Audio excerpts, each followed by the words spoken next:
सबसे पहले हमने अस्तर को इस तरह फ़ोल्ड कर लिया। इसके बाद इसे एक बार और फ़ोल्ड कर लिया है। यहाँ मैंने 2 मीटर अस्तर लिया हुआ है। अब हम लंबाई लेंगे। लंबाई है हमारी 39। 1 इंच हमें प्लस करके लेना होता है। यहाँ ये 40 इंच हो रहा है। लंबाई प्लस 1 इंच, इस तरह हमने नाप लिया। अब दूसरा नाप लेंगे हम हिप साइज़ का। हिप साइज़ है यहाँ 40। इसका चौथा हिस्सा हमें लेना होता है, ये हुआ 10 इंच। इसमें हमें 2 इंच प्लस करना होता है। 2 इंच मिलाने के बाद 12 इंच पर 12 इंच पर मैं निशान लगा रही हूँ। आसन बनाने के लिए हिप साइज़ का तीसरा हिस्सा हमें लेना होता है। 40 का तीसरा हिस्सा हुआ 13.5, 13.5, और इसमें हमें 1 इंच मिलाना होता है। तो यहाँ 14.5 पर मैं मार्किंग कर रही हूँ। अब यहाँ से हमें 2.5 इंच 2.5 आगे जाना होता है। मार्किंग कर ली।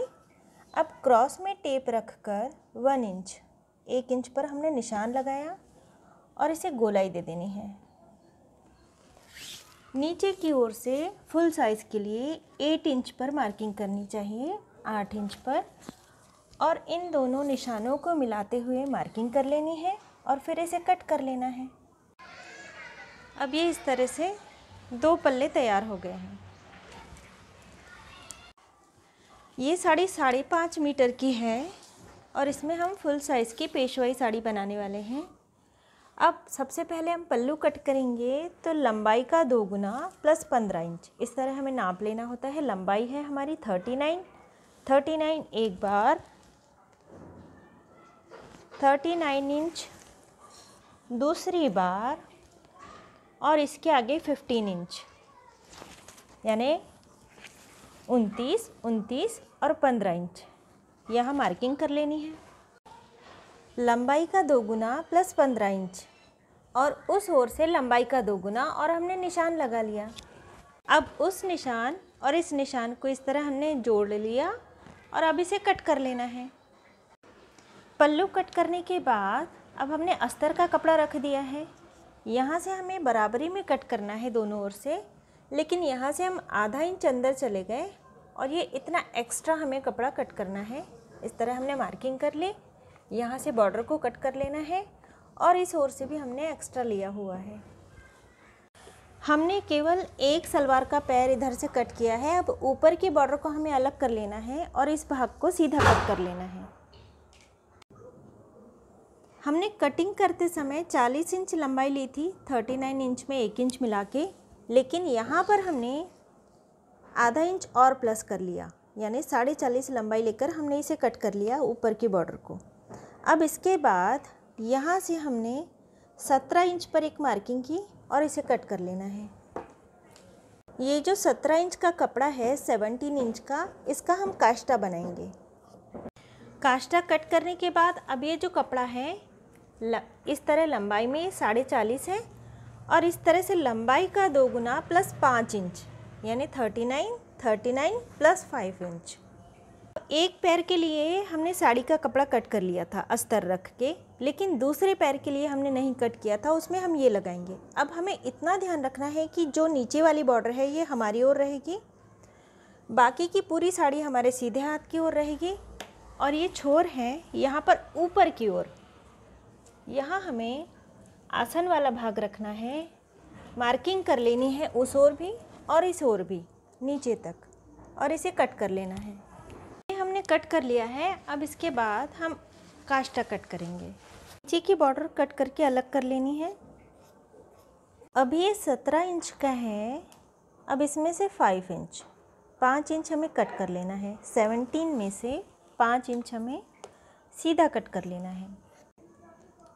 अब ये जो हमने पट्टा कट किया है इसे हमें यहाँ लगाना है, क्योंकि काष्टा बनाने के लिए इसकी चौड़ाई कम से कम 15 इंच होनी चाहिए, जो ये बॉर्डर लगाने के बाद हो जाएगी।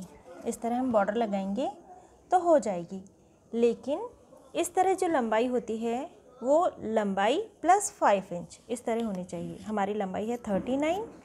इसमें हम 2 बार इस तरह पट्टे लगाएंगे और ये काष्टे में चले जाते हैं, इसलिए ये जॉइंट दिखाई नहीं देगा।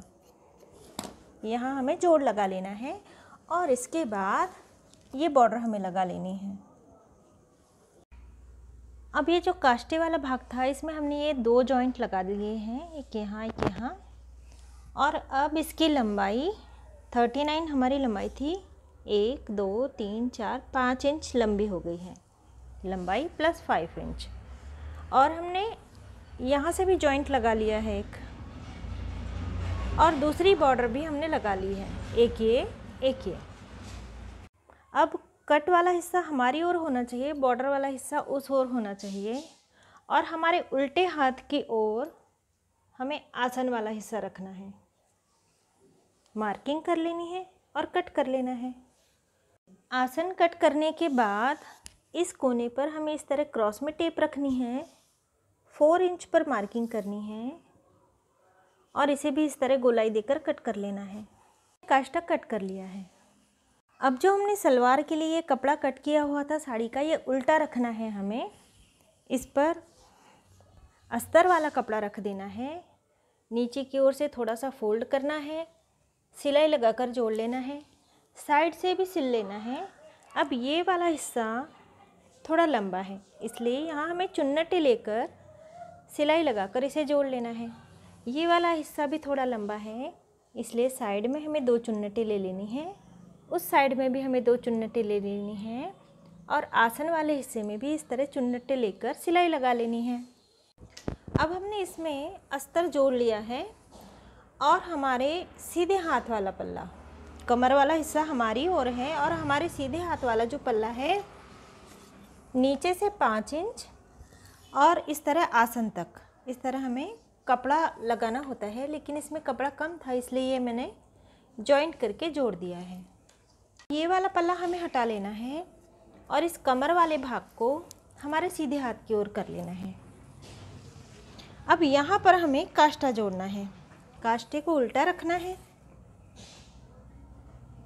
बॉर्डर उल्टी होनी चाहिए। यहाँ से आसन जॉइंट कर लेना है और इस ओर की बॉर्डर को घुमाते हुए यहाँ रखना है, जोड़ लेना है। अब ये जो भाग है यहाँ हमें चिमटियाँ लेनी है, यहाँ से यहाँ तक हमें सीधा जोड़ लेना है 8 इंच तक। इसके बाद इसमें हमें चिमटियाँ लेनी हैं, यहाँ से यहाँ तक प्लेन रहना चाहिए, यहाँ से यहाँ तक प्लेन होना चाहिए, और बीच में सारी चिमटियाँ आ जानी चाहिए। यानी इसके 3 भाग हमने कर लिए और बीच में सारी चिमटियाँ आ गई। अब ये हमने यहाँ काष्टा जोड़ लिया है, बीच वाला भाग प्लेन रहने देना है। अब इस ओर हमने काष्टा जोड़ा, उसके बिल्कुल विपरीत दिशा में हमें ये पल्ला जोड़ना है, दूसरे पैर वाला। यहाँ पर हमने ये साड़ी का कपड़ा लगाया पैर में, यहाँ हमने नहीं लगाया था, इसके लिए जो हमने लंबाई का 2 गुना कट किया हुआ था, इसे हमें यहाँ पर यहाँ से यहाँ तक और यहाँ से यहाँ तक सिलाई लगा के जोड़ लेना है। इसके बाद कमर की ओर से भी इसे जोड़ लेना है, यहाँ से 1 इंच तक अस्तर वाला भाग हमें छोड़ देना है, बाकी हमें सिलाई लगा के जोड़ लेना है। और नीचे की ओर से भी यहाँ तक हमें इस बॉर्डर को जोड़ लेना है सिलाई लगाकर।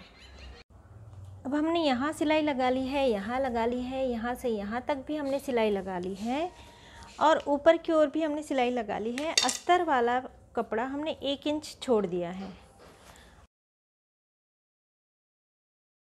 अभी जो एक छोर है इसकी हम प्लीट ले लेंगे ताकि ये बीच बीच में ना आए, और इसमें पिन लगा लेंगे। अब हमने यहाँ प्लीट्स भी ले ली है। अब जो हमने ये सिलाई लगाई थी, यहाँ से आसन वाले भाग से 5 इंच नीचे तक हमें पल्लू जोड़ना है। यहाँ से लेकर यहाँ तक चिमटियाँ लेते हुए हमें पल्लू जोड़ना है। जो हमने बड़ा वाला भाग कट किया था 15 इंच पल्लू में, ये वाला भाग नीचे जाएगा और छोटा वाला भाग ऊपर आएगा। 1 इंच नीचे से हमें पल्लू जोड़ना है। बॉर्डर में हमें चिमटियाँ नहीं लेनी। इसके बाद बिल्कुल बारीक बारीक चिमटियाँ लगाते हुए हमें सारे पल्लू को जोड़ लेना है आसन तक, और आसन से 5 इंच नीचे तक। अब ये हमने पल्लू ज्वाइन कर लिया है। पल्लू को भी समेट के अंदर रख देना है और इस प्लीट वाले भाग को भी अंदर की ओर समेट लेना है। अब जो हमारा दूसरा पल्ला था जिसमें हमने काष्ठा जोड़ा हुआ था, ये वाला भाग, इसे उल्टा करके इस पर रख देना है और दोनों आसन वाले भागों को जोड़ लेना है। क्रच का भाग यानी आसन का भाग इस तरह से सिलने के बाद इसे इस तरह से रखना है और इस भाग में भी सिलाई लगा लेनी है। अब इसे सीधा कर लेना है। अब ये जो पीछे वाला भाग है इसमें ये पल्लू है और ये है काष्ठा। अब काष्ठे में हमें प्लीट ले लेनी है और ये सिलाई वाला भाग और इस प्लीट का बीच वाला भाग मिलाते हुए यहाँ सिलाई लगा के इसे फिक्स कर लेना है।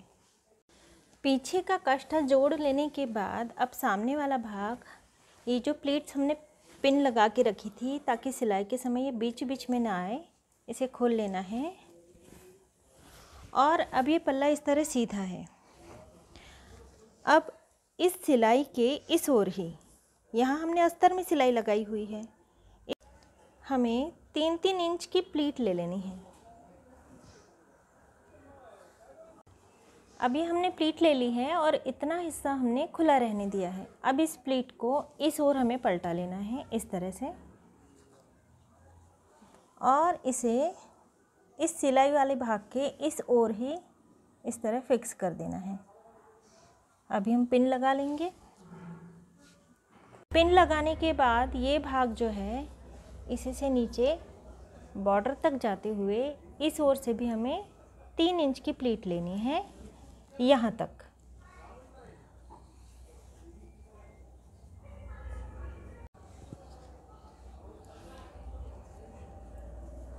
इसे कॉर्नर वाला भाग इस तरह से क्रॉस में ले लेना है और ये सिलाई वाला भाग और कमर वाला भाग, इसके बिल्कुल बीच में ये बॉर्डर के बीच वाला भाग आना चाहिए। इस तरह रखकर हमें सिलाई लगा के इसे भी फिक्स कर देना है और इस वाली प्लीट को भी हमें सिलाई लगा के फिक्स कर देना है। फिक्स कर लेने के बाद सामने की ओर से रखकर सिलाई लगानी है पट्टी पर, फिर पीछे की ओर फोल्ड करके सिलाई लगा लेनी है।